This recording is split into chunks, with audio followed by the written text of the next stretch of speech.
Les decía que Salomón escribió más de 1000 proverbios y salmos, y de eso solamente se registran 2, curiosamente, y uno de ellos es el Salmo 127.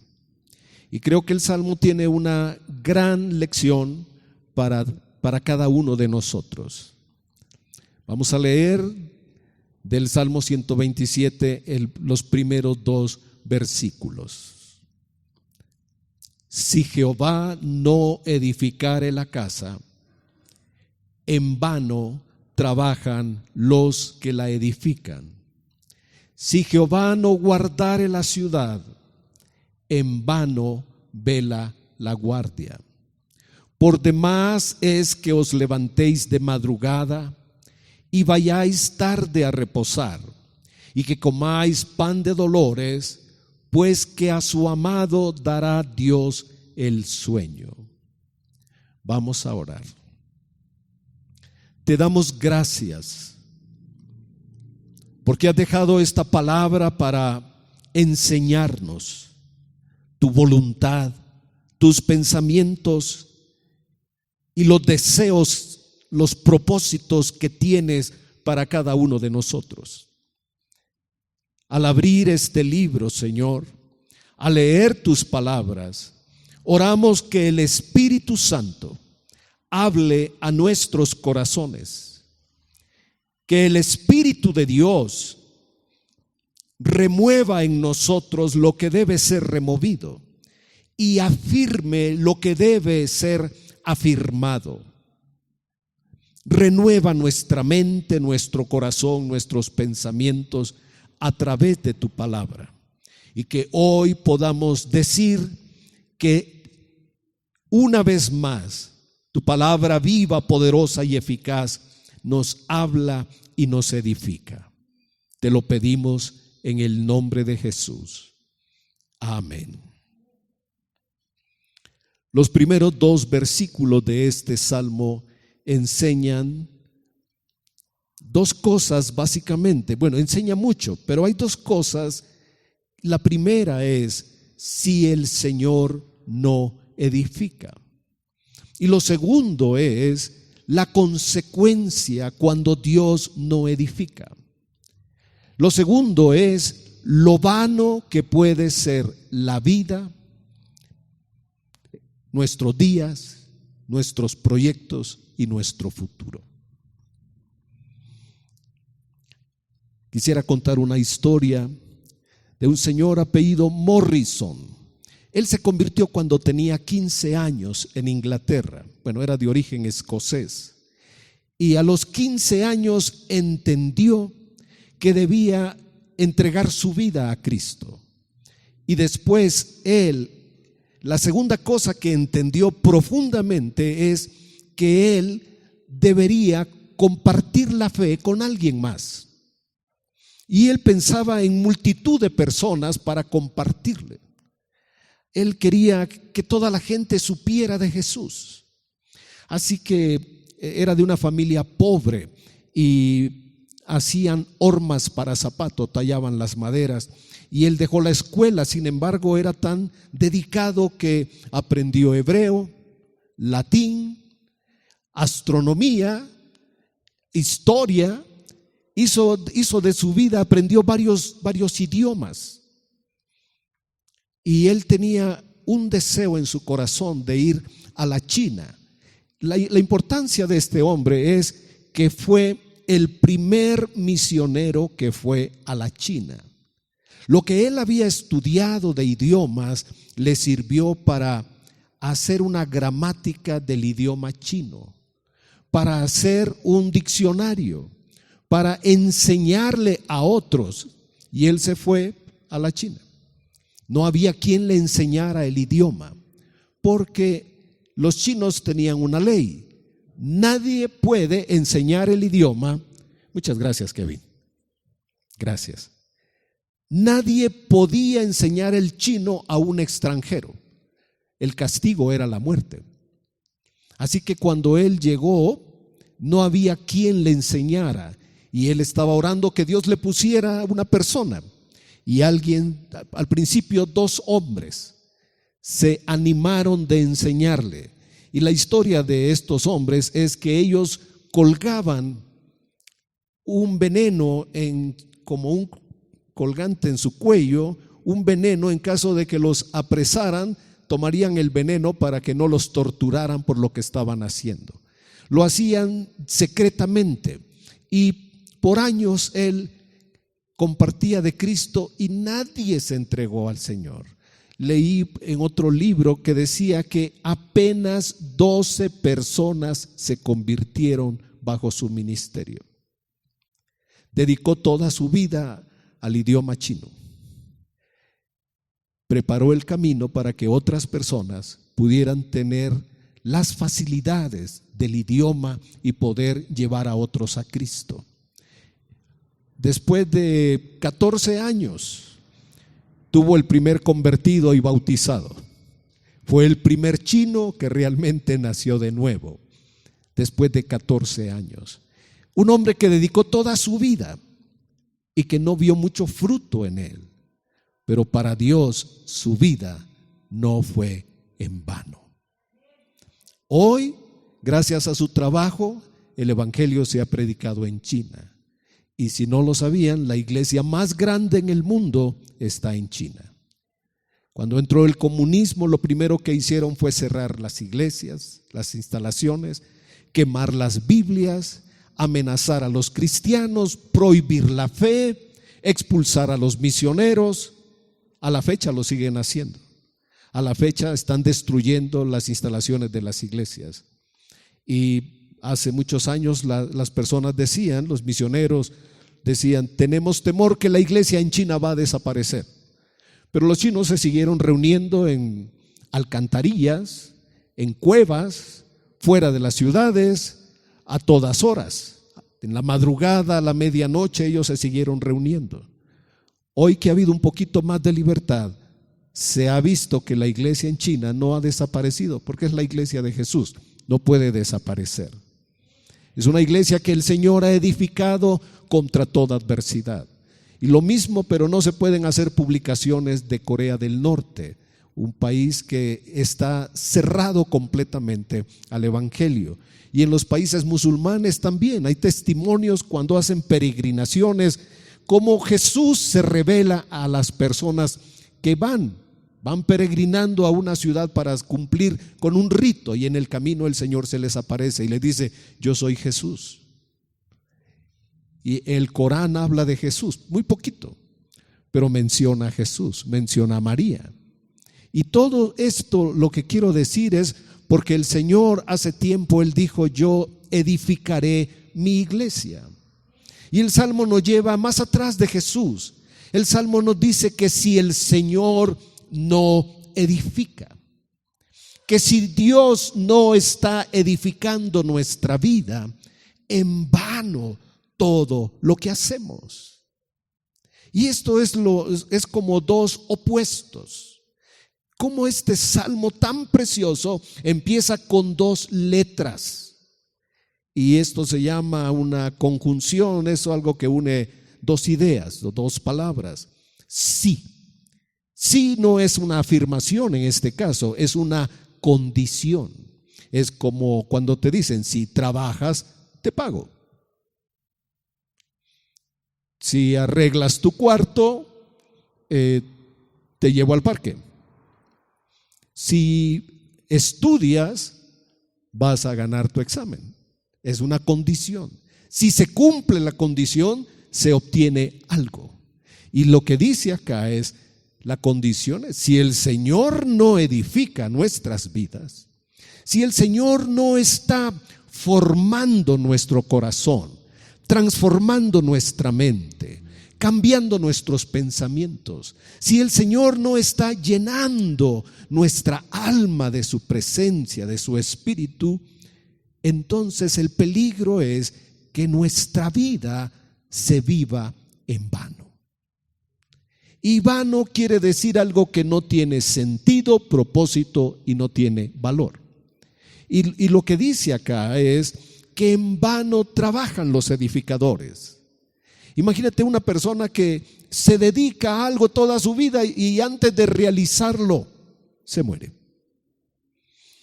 Conocí a un abogado hace muchos años que él tenía amenazada a toda su familia y él les decía: yo voy a ganar este caso, son millones los que voy a ganar, les voy a dejar a cada uno su poquito y me voy a ir con todo mi dinero y no me van a volver a ver. Voy a ser millonario, voy a hacer con mi vida lo que quiera, los voy a abandonar, los voy a dejar. Así los tenía, 3 hijos varones y su esposa. Y este hombre estaba tan dedicado en este caso que antes de ganarlo murió. Y trabajaba para el banco Banamex. El banco Banamex canalizó su trabajo con otra persona y él no recibió el fruto de su trabajo. Todo su esfuerzo fue en vano. Dios nos quiere advertir, porque la palabra de Dios es maravillosa. Y aquí nos dice que por demás, si Dios no está edificando nuestra vida, por demás sería madrugar o ir tarde a dormir o aún comer nuestro pan con dolor, con aflicción, con tristeza. Hoy, hermanos, que hay otras versiones y no son accesibles a través de un dispositivo móvil o en computadoras, podemos leer otras versiones y hay otras. Me agrada la forma en que lo presentan. Dice: pues Dios le da el pan a sus hijos mientras duermen. O sea, mientras alguien está descansando, Dios lo está bendiciendo. Dios dará el sueño a su amado. Y aquí podemos ver, si alguien tiene problemas de sueño, alguien tiene problemas para dormir, debe darse cuenta que el sueño es una bendición. ¿Qué dice aquí? A su amado dará Dios el sueño. El sueño es el sueño apropiado, el sueño correcto, porque en la juventud algunos quieren dormir más de lo que deben. Las horas correctas son una bendición. Y quisiera señalar 4 cosas que tiene la palabra de Dios para empezar, para ir con este salmo.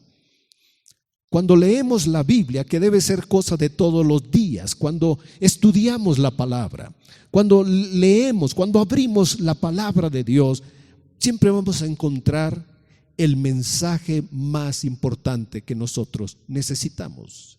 El Espíritu de Dios siempre tendrá un mensaje para nosotros. Y el mensaje más importante es el Evangelio de nuestro Señor Jesucristo. Es algo muy sencillo. Que Dios nos ama, que Dios está dispuesto de perdonarnos, de darnos una vida nueva y dar la salvación. Es muy que hay que creerlo y aceptarlo. Rechazarlo significaría la condenación. ¿Qué más encontramos en la palabra? Encontramos enseñanzas que transforman nuestra vida, enseñanzas que renuevan nuestra manera de pensar. Raramuris. Bueno, ellos viven por la zona norte de México y ellos en su cultura, ellos pueden tener varias mujeres. Para ellos es algo válido, permitido. Pero lo que ocurre es que cuando se les comparte el Evangelio y cuando uno de ellos entrega su vida a Dios, ¿qué creen que hacen? Dejan a todas las mujeres y se quedan con la primera. Y ellos saben que ahora están enderezando su vida delante de Dios. Es algo que transforma su cultura, su forma de pensar, su forma de ver, su forma de entender el mundo. Las enseñanzas de la Escritura han cambiado las culturas. Orfanatorios, hospitales gratuitos. En la historia, los primeros que comenzaron a hacer escuelas públicas y tratar de ayudar a la sociedad fueron misioneros y fueron cristianos. Estas enseñanzas pueden cambiar nuestra vida, nos pueden dar fortaleza y esperanza para vivir los días que vivimos. La tercera cosa que tiene la palabra de Dios son las promesas de Dios. ¿Cómo sabemos que Dios puede cumplir algo? porque al leer estas escrituras y saber que Dios lo ha cumplido con alguien, lo puede cumplir con nosotros. La Biblia contiene las promesas de Dios. Pedro dijo que Dios nos ha dado preciosas y grandísimas promesas. Lo que Dios le da a cada uno de sus hijos es promesa de hacerle bien de todas las formas y maneras posibles. Pero también la Biblia tiene, número 4, tiene advertencias. Las advertencias son los avisos, como los que encontramos en la carretera, o como cuando un producto tiene un aviso y una marca especial que nos dice que su uso es peligroso. Dios tiene advertencias serias, graves y terribles. O sea, la Biblia es un mensaje de amor, pero es un mensaje de amor que nos previene de las consecuencias. Nos previene de la muerte, nos previene del peligro. El mensaje del Evangelio también trae advertencias. Es como cuando le enseñamos a los hijos que no deben jugar con fuego. ¿Ustedes le han enseñado alguna vez a sus hijos? En algún momento de su vida les dijeron, no pueden jugar con fuego. ¿A alguien le enseñaron eso a sus padres? ¿A ustedes alguna vez les dijeron, no puedes jugar con fuego? Tenían razón. Pero ¿cuántos de ustedes pasaron por la experiencia de quemarse a pesar de la instrucción? Mi hijo. Tuvimos una experiencia muy fea con él. Tuvimos que pasar por el sufrimiento, por la quemadura para entender, papá tenía razón, mi mamá tenía razón. Bueno, en la Biblia lo que encontramos son advertencias porque Dios nos ama, porque Dios nos quiere prevenir de sufrimiento, de lágrimas, de dolor y de tristeza. Ahora pudiéramos decir, ¿por qué un libro que tiene el mejor mensaje tiene las advertencias más terribles?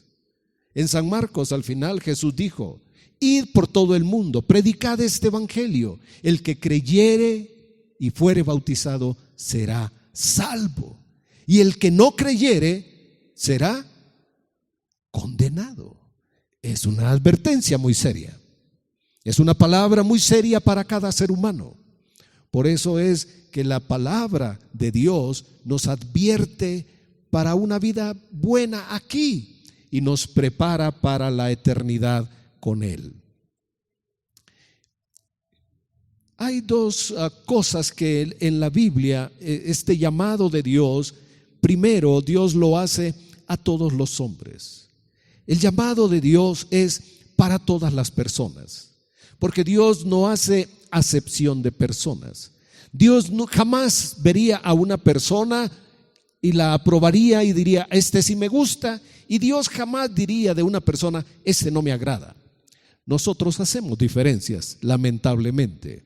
A veces por tan sencillo, por la educación decimos, este sí me conviene, este es muy educado. O alguien tiene una buena posición económica y como que nos tienta a ser amigos y muy serviciales y atentos con esto. Eso ya lo vivían en la iglesia primitiva.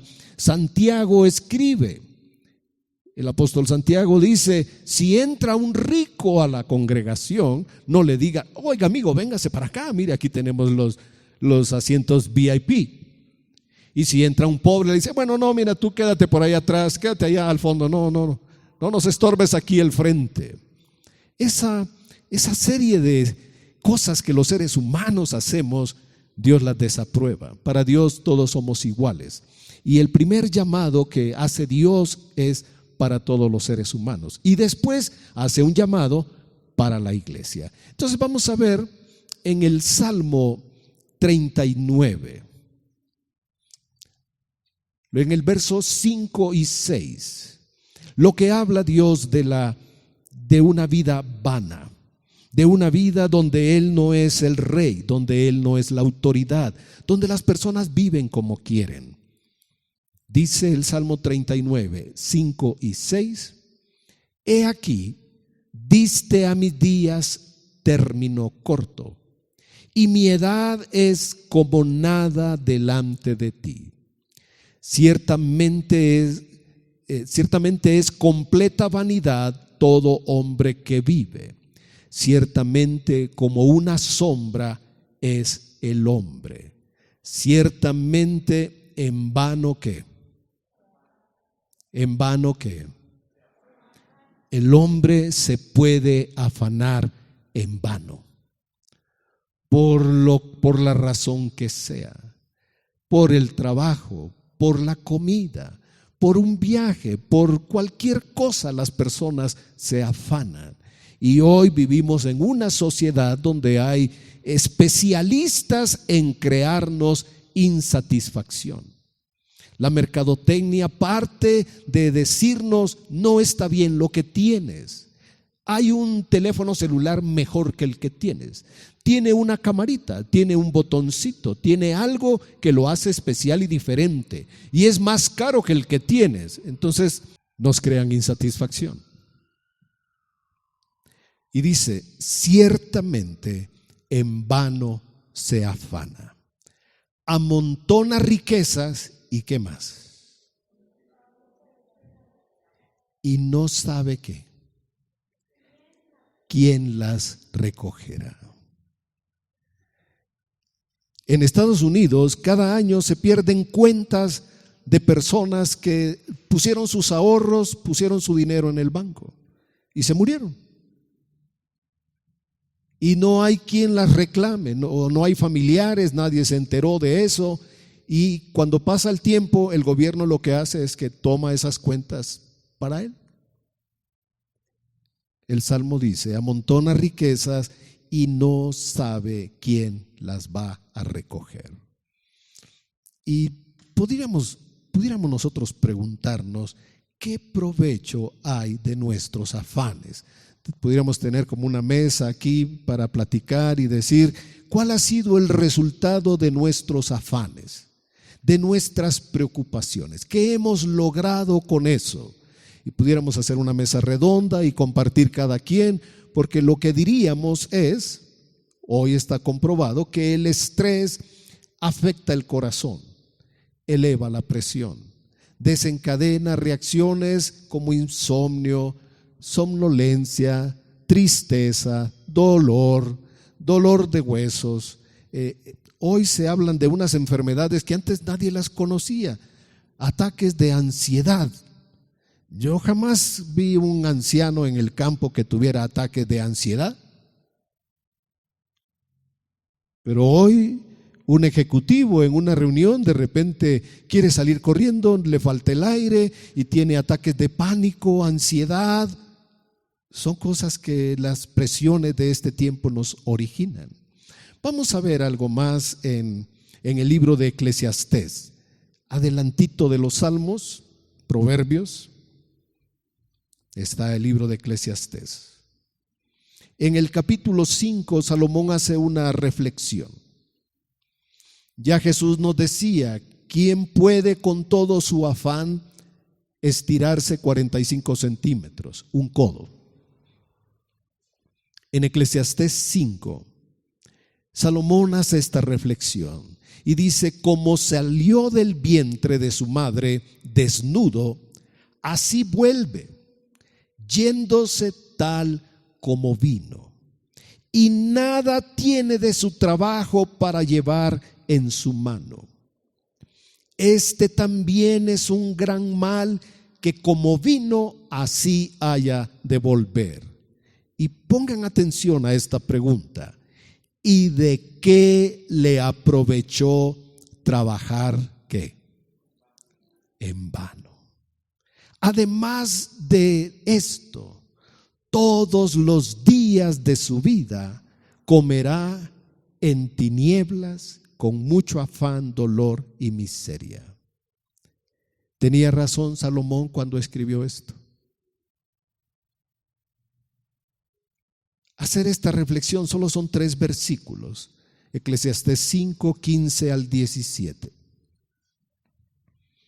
¿De qué aprovecha trabajar en vano? Nos afanamos. Díganme ustedes si no vivimos en una sociedad de mucho afán, de mucha preocupación, de mucho que hacer.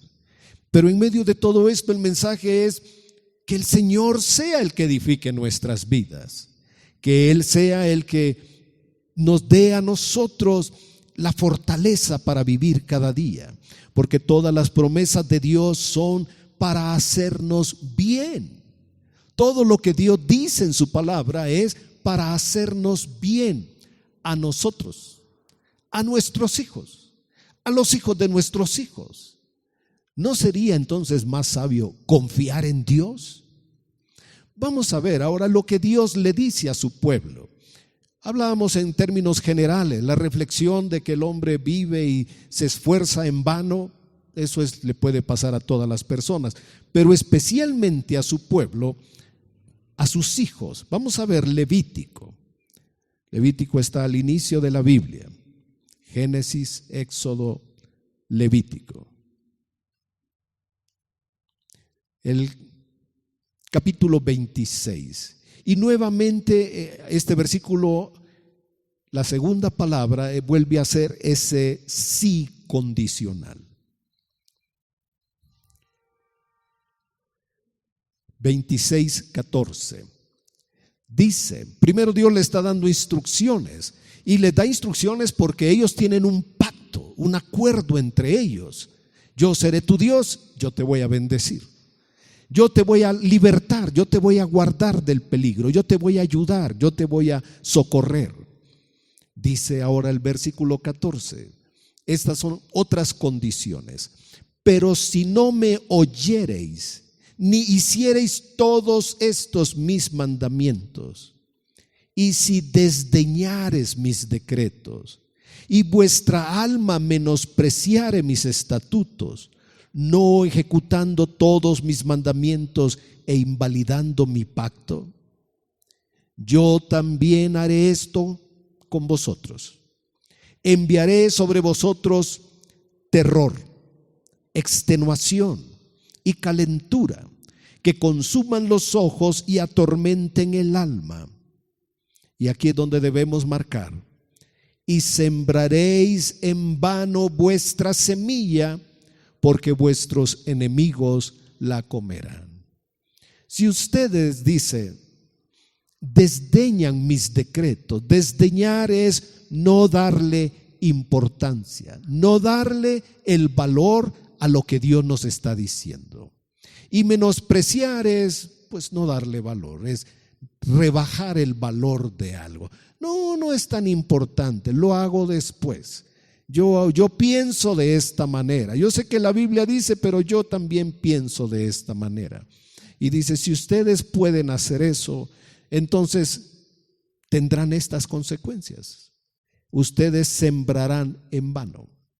Pensemos en una sociedad agrícola, en una sociedad que vive de su trabajo de agricultura, que toda su vida gira en torno a esto. Y cuando Israel le dio la espalda a ellos, en el tiempo de la cosecha, tenían invasiones, venían sus vecinos y les robaban el grano.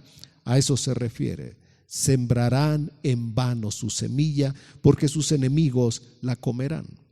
En el siguiente versículo 19 y 20.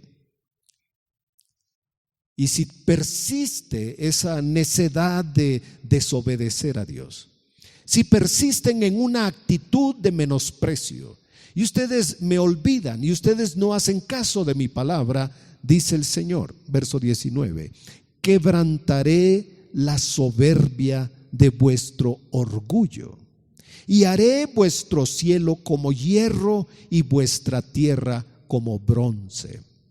Dios había prometido bendecirlos con lluvias, había prometido bendecirlos con lo mejor de la tierra. Pero si me dan la espalda, pero si no obedecen, pero si tienen otros dioses, entonces vendrán estas cosas. Quebrantaré la soberbia de vuestro orgullo y haré el cielo como hierro, no habrá lluvia, y vuestra tierra como bronce, como un metal difícil de sembrar y cosechar. Pero miren el versículo 20. Vuestra fuerza se consumirá, ¿qué? Piensa en una persona que conoce de Dios, pero vive sin Dios, vive a su manera, hace lo que quiere. ¿Sabes qué pasa? espiritualmente que su fuerza se drena, se queda sin fuerza, sin energía, sin ánimo, sin aliento. La vida no le sabe.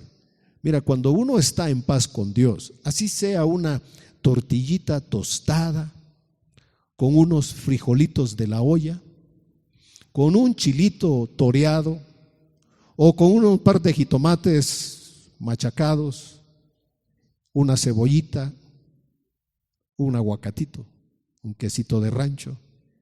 ¿Y sabes qué pasa? Que tienes una persona feliz,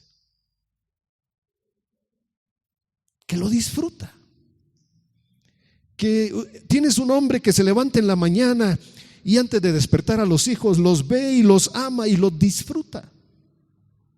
Y que si va al trabajo no va renegando porque gracias a Dios tiene trabajo. Y que si en la noche tiene que cuidar a su hijo porque tiene tos y se puede vomitar, disfruta, ama, sirve. Pero la Biblia habla de personas que su fuerza se perderá en vano. Esfuerzos, sacrificios, trabajos.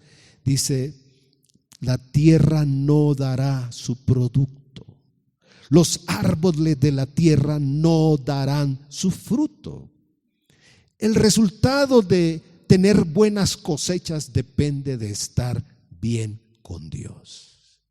Tener buenas lluvias, las buenas lluvias, las de mayo dicen, ¿verdad? Aunque este mes de mayo pasó así. Pero las lluvias que preparan la tierra, las lluvias que después vienen para recoger las cosechas. Dijo Dios, yo voy a estar al pendiente de ustedes porque yo cuido sobre su tierra. Pero eso significaba que Dios estuviera edificando a su pueblo, porque si me dan la espalda, entonces pasarán todas estas cosas. Vamos al Nuevo Testamento, la segunda carta de Pablo a los Corintios. Y este sí tiene un llamado bastante serio, es una advertencia para cada hijo de Dios. Capítulo 6, verso 1 de la segunda carta de los Corintios. Así pues, nosotros, como colaboradores suyos, os exhortamos también a que no recibáis en vano la gracia de Dios. ¿Qué significan estas palabras? No reciban la gracia de Dios en vano.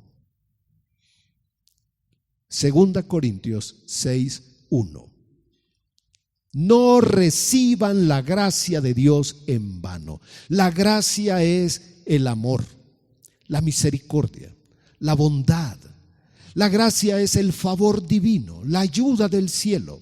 La bendición en la mesa, la bendición en la cama al dormir, al descansar, la bendición en la alacena, la bendición en la gasolina del auto, la bendición cuando sales y te libras de un peligro, de un accidente, cuando Dios está cuidando, cuando sus ángeles velan por ti, cuando la ayuda, el socorro está sobre tu vida, cuando tenemos dificultades y Dios interviene, cuando hay problemas pero vemos la mano de Dios. Pero oramos, pero confiamos. Esa es la gracia de Dios. Todo el favor para hacernos bien.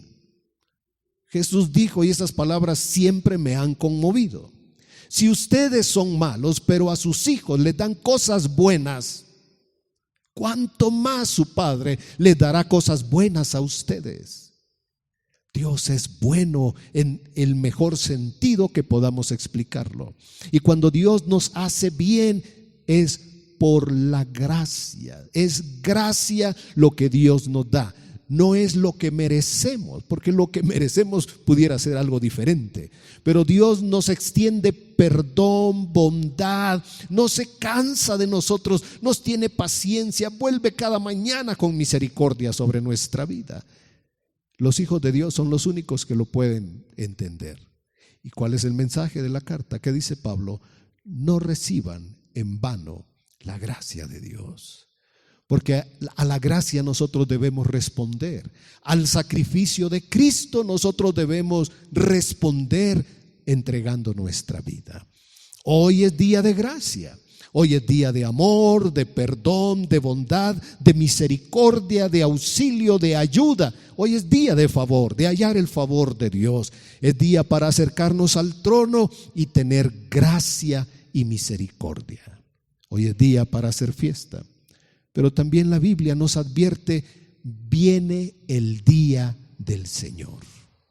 Vendrá como un ladrón en la noche para el que no esté preparado. Para el que esté preparado, he conocido cantidad de personas que estaban con la seguridad de que pasarían a la eternidad. Personas que sabían en su corazón que pronto pasarían a la eternidad, que Dios ya los estaba llamando. Y ellos tomaron decisiones, hicieron arreglos de familia, de casa, de economía, de papeles. Pusieron todo en orden porque ellos sabían que iban a partir. Jesús dijo: todavía no llega mi hora. Y cuando llegó la hora, Jesús dijo: mi hora ha llegado. Jesús es un ejemplo de obediencia al Padre y de oír la voz del Padre, que el Padre le dice: ya es hora, hijo. Juan Bautista, el apóstol Pedro, el apóstol Pablo. Y digo, yo he conocido personas en este tiempo que han tenido la confianza para decir: iré pronto con el Señor. El Señor me está llamando. Y cualquier proyecto, cualquier cosa, dicen ellos, ya no importa, porque ya es mi tiempo. Nuestros días son limitados, hermanos, y la gracia que Dios nos da es para que su voluntad se cumpla en estos días que Él nos concede. El peligro que nos avisa la Biblia es vivir una vida en vano, sin sentido, sin propósito ni valor. Así que Pablo le dice a estos hermanos: no reciban la gracia en vano. Todo lo bueno que Dios pudo haber hecho en nosotros y perderlo. También hay en las Escrituras ejemplos de personas que despreciaron la gracia de Dios. Busquen ustedes, anoten en alguna parte, busquen estudiar la vida de Esaú. Esaú fue el hijo primogénito. Él era heredero de todas las bendiciones, pero a él no le interesaba nada de las bendiciones. Él era un hombre cazador, era un hombre como deportista, conquistador. Él decía: yo vivo mi vida, yo soy feliz. Él hacía lo que quería.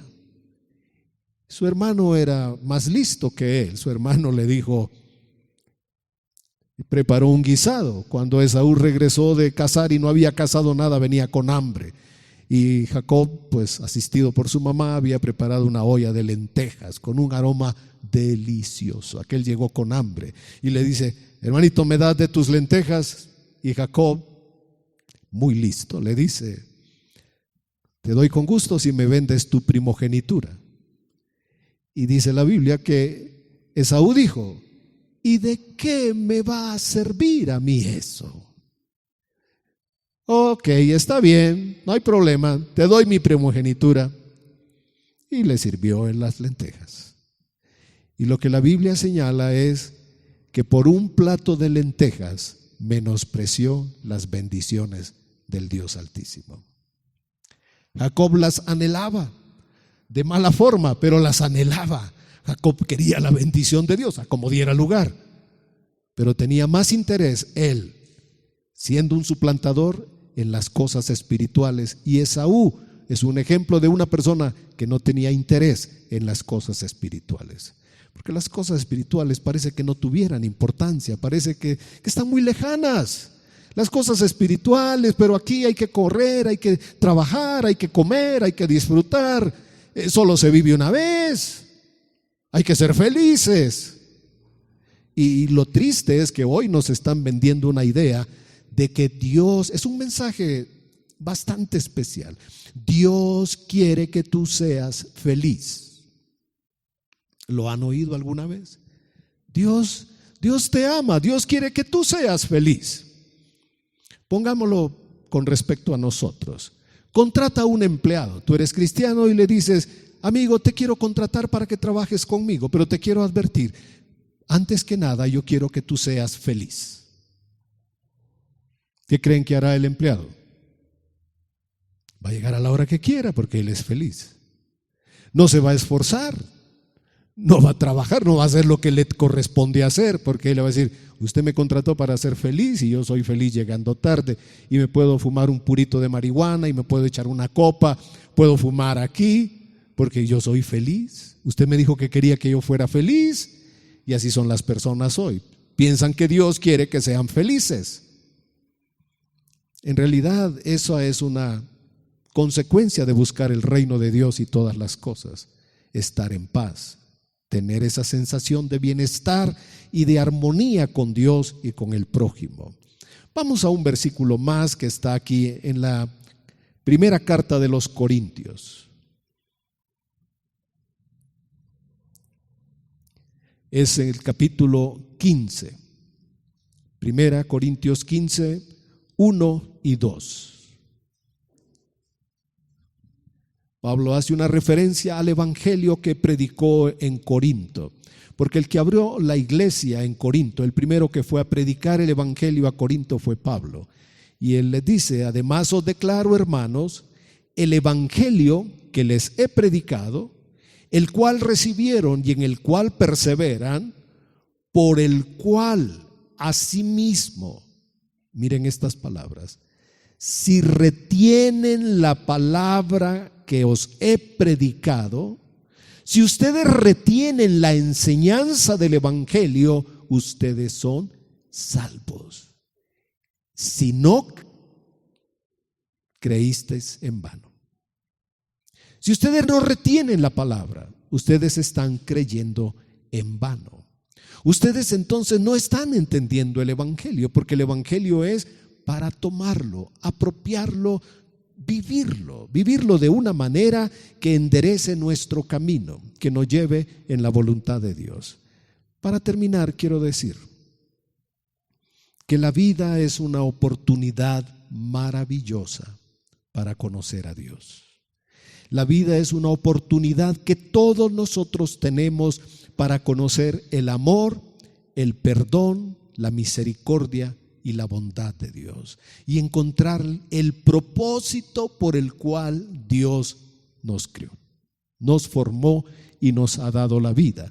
Porque si no hallamos eso, nuestra vida se habrá vivido en vano, y nuestro esfuerzo, nuestro trabajo, todo lo que hicimos en la vida, poniéndolo delante de Dios, será en vano. La vida tiene sentido, tiene propósito, tiene valor cuando Dios la edifica. Por eso Salomón, un hombre rico, un hombre millonario, él dice: lo más importante es que Dios edifique tu casa.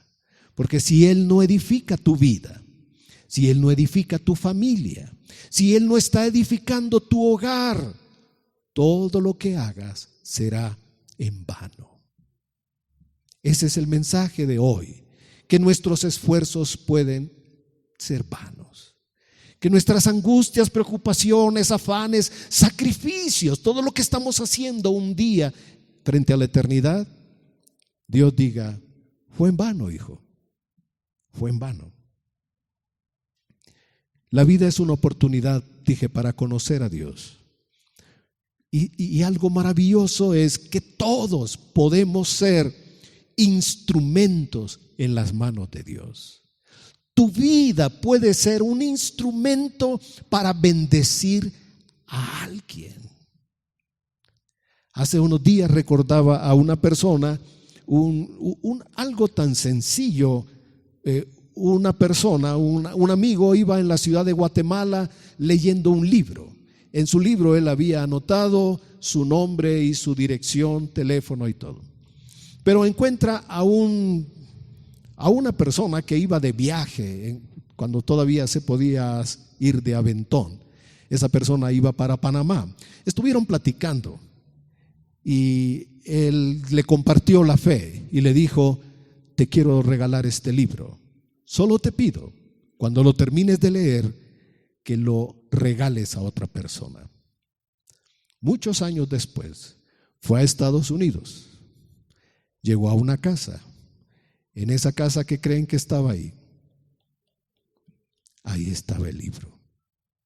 Un libro que había bendecido a alguien. Tal vez el hermano Morrison no tuvo créditos por formar una gran iglesia, una iglesia grande, próspera. Pero para Dios su vida no fue en vano. Hoy podemos tener triunfos, logros, honores, muchas cosas. El mundo nos podría felicitar. Lo importante es saber si Dios aprueba, si Dios nos dice, no ha sido en vano. Tu oración por tu hijo no ha sido en vano. Tu oración por tu esposo no ha sido en vano. Tu oración por tu vecino no ha sido en vano. Tu oración por el presidente no ha sido en vano. Tu oración por las autoridades no ha sido en vano. Porque Dios nos da a todos una oportunidad de ser sus instrumentos. Amén. Disculpen, voy a contar dos historias y de dos personas. Una vez estuve en Colombia y había en la casa un niño más pequeño que Kevin, más pequeñito. Y en esa casa llegábamos a comer y a dormir porque fueron unas semanas de estar predicando en diferentes lugares y ahí nos hospedaron. Entonces cuando yo llegaba pues dábamos gracias, orábamos, el niño estaba jugando. Yo recuerdo a lo lejos que tenía él una libreta para pintar y yo le hacía unas caritas y él las pintaba y le hacía unos dibujitos. Eso fue todo. Hace unos pocos años me llega un mensaje, una solicitud del Facebook de una persona que yo no conozco y no quiero aceptar personas que no conozco, pero él conocía a varios conocidos. Así que empecé a investigar y resulta que este joven, ya le doy el like, digo sí, ok, vamos a ser amigos y le pregunto quién es, de dónde viene y me dice, pastor, cuando yo era un niño muy pequeño, usted llegó a mi casa, usted dormía en mi casa, usted comía en mi casa, mi mamá le hacía la comida y yo dije, cuando yo sea grande, yo quiero ser como ese hermano. Él ahora está haciendo un ministerio en Guatemala, ayuda a parejas, ayuda a jóvenes, le enseña a niños. Él hizo exactamente lo que yo hice cuando fui de niño. Me llevaron de niño a una iglesia y alguien estaba predicando en un púlpito y debía haber tenido 5 años a lo más. Y yo dije, cuando yo sea grande, yo voy a ser como ese señor y le voy a hablar a la gente de Dios. Yo me volteé y le dije esas palabras a mi abuela. Ella fue la que me llevó. Abuelita, cuando yo sea grande, yo voy a ser como ese señor y le voy a hablar a las personas de Dios. Crecí y se me olvidó. Y tampoco quería hacer eso.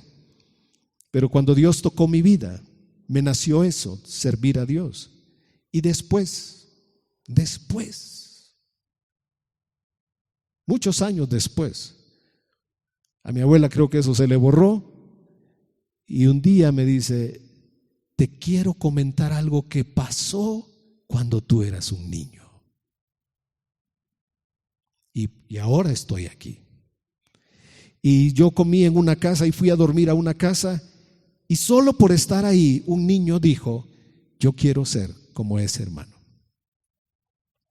Hay otra persona que ahora vive en Dallas y me mandó un mensaje por el Messenger y otra vez yo digo, yo no sé quién es esta persona.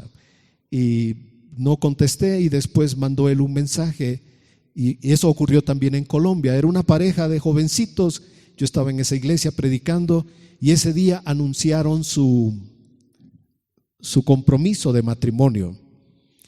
Y yo pensé, me gustaría tener un regalo para ellos y no tenía nada. Y lo único que tenía en mi Biblia era un separador. Y dije, es tan poco lo que puede significar esto, pero escribí unas palabras pidiendo a Dios que los bendijera. Ruego a Dios que los bendiga y cumpla en ustedes su buena voluntad. Hace unos meses me escribió desde Dallas y me dice, pastor, usted no se acuerda de mí, yo estaba en tal iglesia y usted nos dio una palabra y quiero decirle que esa palabra se cumplió en nuestras vidas. Y puso la foto del separador que les había dado. Eso no es nada, pero para alguien puede significar mucho. Para nosotros, ir a comer a una casa puede ser solo una oportunidad de ir a comer. Si nos invitan, vamos a comer. Pero para alguien puede significar un ejemplo. Para alguien puede un apretón de manos, o un abrazo, o una palabra, o darle a alguien la bienvenida en la puerta. Puede significar algo grato para su vida, porque lo que nosotros hacemos en el Señor no es en vano. Por favor, vamos a Primera de Corintios, en este capítulo 15, pero vamos al 58.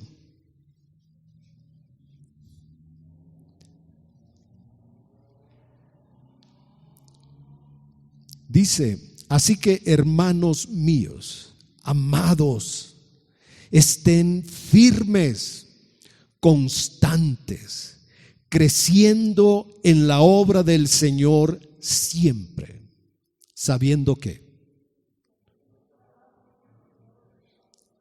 vuestro trabajo en el Señor no es en vano.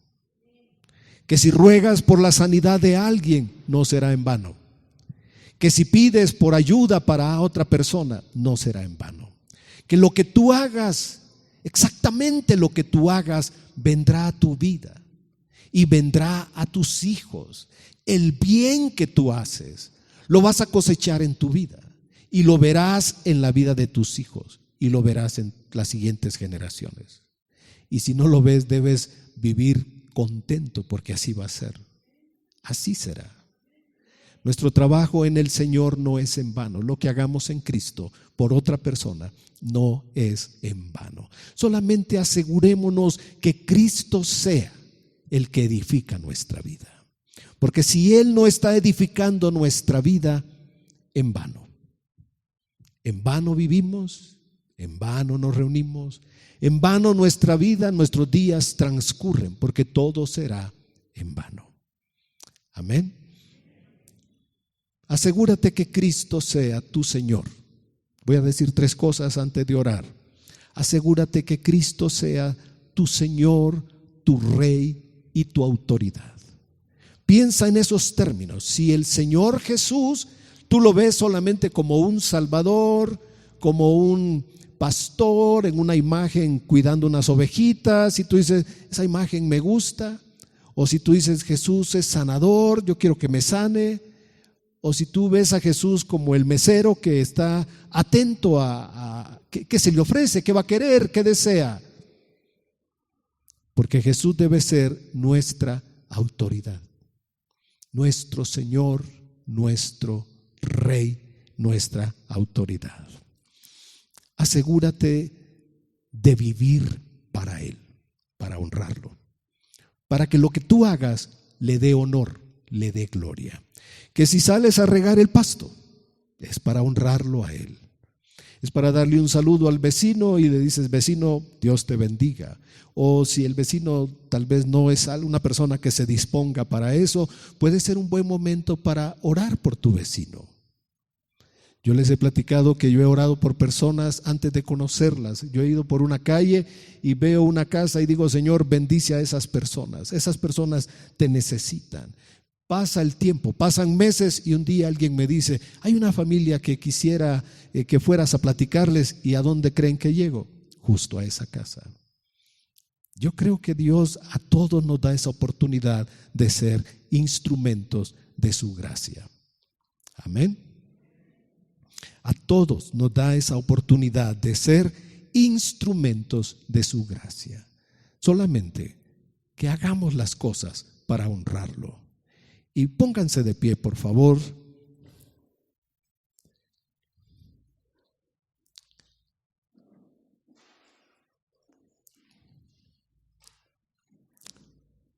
Quiero invitarte a que tú ores,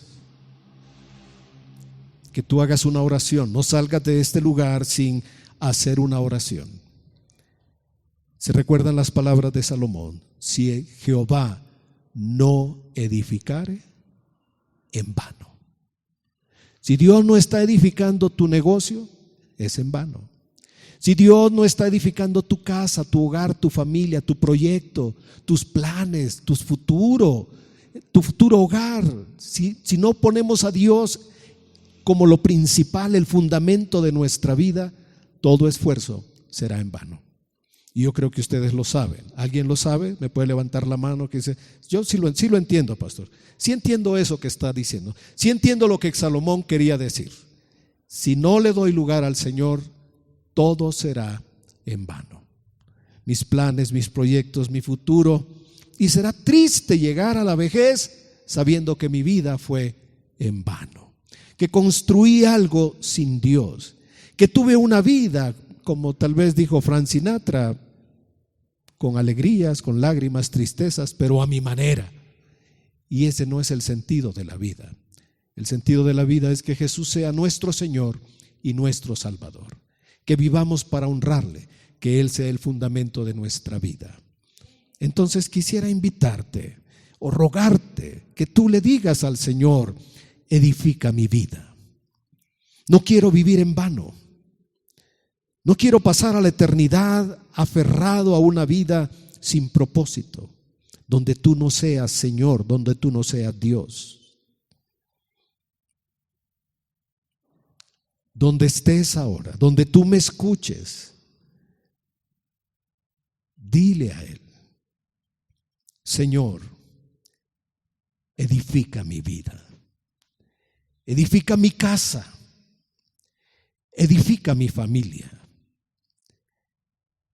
Aún en la situación que estoy ahora, toma mi vida y edifícame. Glorifícate en mis necesidades, en mis planes, en mis proyectos. Sé Dios en mi vida. Sé Dios bajo este techo. Sé Dios en mi mesa. Sé Dios en mi cocina, donde multipliques el aceite, donde la comida abunde tanto para bendecir a otros. Bendice la vida de mis hijos y pueda ver y disfrutar tu favor en sus vidas y en su descendencia, y pueda tener satisfacción que mis hijos y los hijos de mis hijos te amarán, te servirán, caminarán en tu voluntad y no vivirán en vano.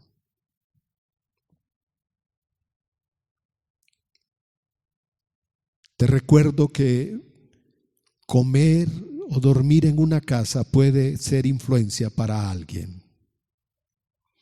Dar un saludo, dar una palabra, dar ánimo y aliento a alguien puede significar mucho en el paso del tiempo.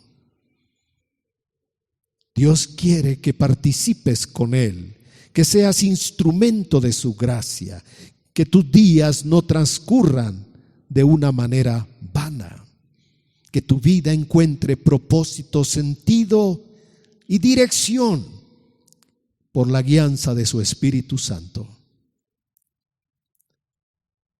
No queremos vivir en vano, Padre, y no queremos que nuestros días transcurran en vano, que nuestra vida tenga propósito y sentido en tu voluntad, y que al construir nuestros días, al diseñar nuestros planes, al programar nuestra vida, tú seas Señor de nuestra vida, fundamento, la piedra principal de nuestro hogar, que tú seas el Rey de nuestra casa y que tú seas el Rey hasta tu venida.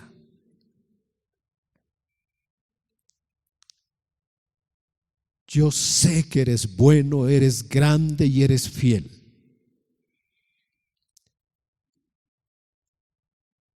Y aún el vaso de agua, tú lo vas a recompensar. Lo más pequeño o insignificante que podamos hacer por alguien, delante de tus ojos no será en vano. El bien que hagamos a otro, la palabra que compartamos, el evangelio que llevemos a alguien, no será en vano un día en tu reino. Y que nuestra vida pueda tener mucho fruto, que le dé honor a tu nombre y que haga el bien a muchos.